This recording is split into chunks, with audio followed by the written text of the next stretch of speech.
Assalamualaikum warahmatullahi wabarakatuh. Sahabat Aslam TV, dimanapun Anda berada, semoga dalam lindungan Allah Subhanahu wa Ta'ala. Pernahkah kalian merasakan sempit dadanya? Mengerti sesuatu yang baik, tapi masih enggan untuk menjalankannya? Atau mengerti bahwa hal tersebut adalah dilarang oleh agama, tapi rasa hati berat untuk meninggalkannya? Ingin mendekat kepada Allah Subhanahu wa Ta'ala, tapi ada sesuatu yang berat menghalanginya. Wahai sahabat, Allah Subhanahu wa Ta'ala memberikan support kepada kita semua dalam Quran surat Al-An'am ayat 125. A'udzubillahi minasyaitonir rajim. Faman yuridillahu ayyahdiyahu yashrah sadrahu lil Islam. Maka barang siapa yang Allah kehendaki diberikannya petunjuk, Allah akan membukakan dadanya untuk menerima Islam. Ada 2 poin. Allah memberikan petunjuk dan Allah membukakan dadanya untuk menerima Islam. Sahabat rahimahullah, ada sepenggal kisah sahabat Rasulullah SAW yang sudah masyhur, Umar bin Khattab. Kita tahu bagaimana masa lalu Umar bin Khattab bukan seorang yang baik-baik saja. Dia adalah seorang yang keras. Dia punya segudang masa lalu yang buruk. Ketika mendapat kabar Rasulullah menyampaikan dakwahnya, dia adalah seorang yang menantang dakwah beliau. Bahkan suatu ketika dia akan mensatroni Baitul Arqam, tempat di mana Rasulullah membuat kajian. Tapi di pertengahan jalan bertemu dengan sahabat Umar. Kenapa kamu mau ke tempat Rasulullah? Adikmu saja, Fatimah binti Khattab, sudah masuk Islam. Merah padam muka Umar bin Khattab. Datangi rumah adiknya, dobrak pintunya, hendak menghajar adiknya.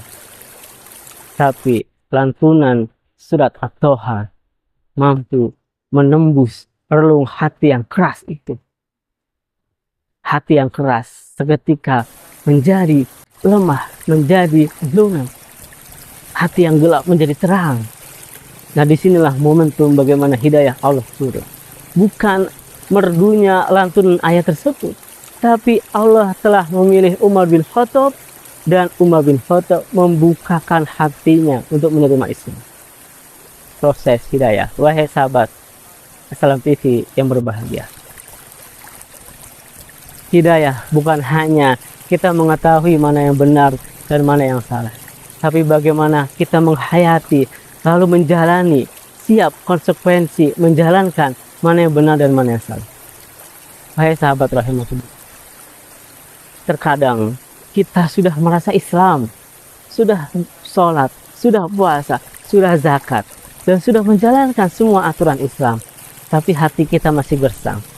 Kita mengikuti beberapa kajian demi kajian, punya banyak channel kajian, tapi tidak membuat hati merasa tentram dengan Islam. Islam masih biasa-biasa saja dalam diri kita.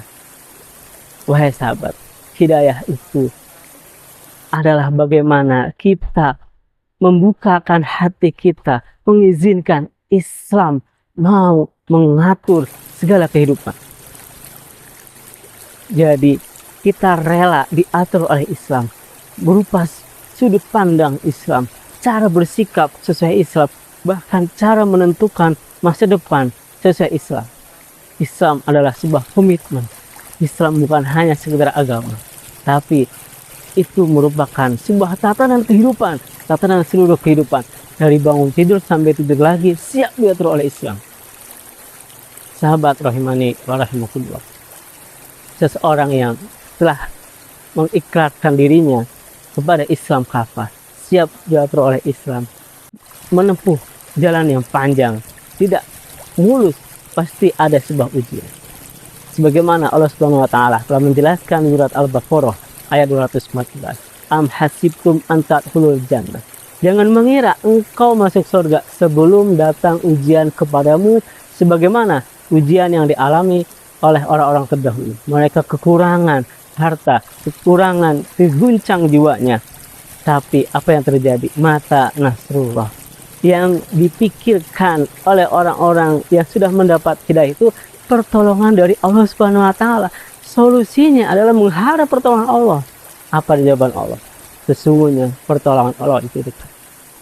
Inilah letak kebahagiaan orang-orang yang mendapatkan hidayah. Orang-orang yang rela bukan hanya menjalankan Islam, tapi diatur oleh Islam hingga mencintai Islam, memperjuangkan Islam. Akan ada pertolongan-pertolongan Allah Subhanahu wa taala. Sahabat rahimani wa rahimakumullah. Hidayah bukan mitos, hidayah bukan legenda, hidayah bukan cerita bohong, tapi itu nyata. Itu ada di sekitar kita ketika hati kita mau menerima Islam. Jangan lewatkan setiap momen ayat-ayat yang sampai kepada Anda. Bisa saja itu adalah jalan menuju hidayah. Mudah-mudahan Allah Subhanahu wa taala memilih kita untuk menerima hidayah, menerima Islam secara keseluruhan, Islam secara totalitas. Kita siap bukan hanya menjalankan Islam, tapi memperjuangkan Islam sebagaimana para sahabat-sahabat Rasulullah SAW. Wahai sahabat Islam TV, demikian yang bisa disampaikan. Mudah-mudahan Allah memberikan hidayahnya pada kita dan selalu istiqomah komitmen menjalankan Islam secara keseluruhan. Akhirul kalam, assalamualaikum warahmatullahi wabarakatuh.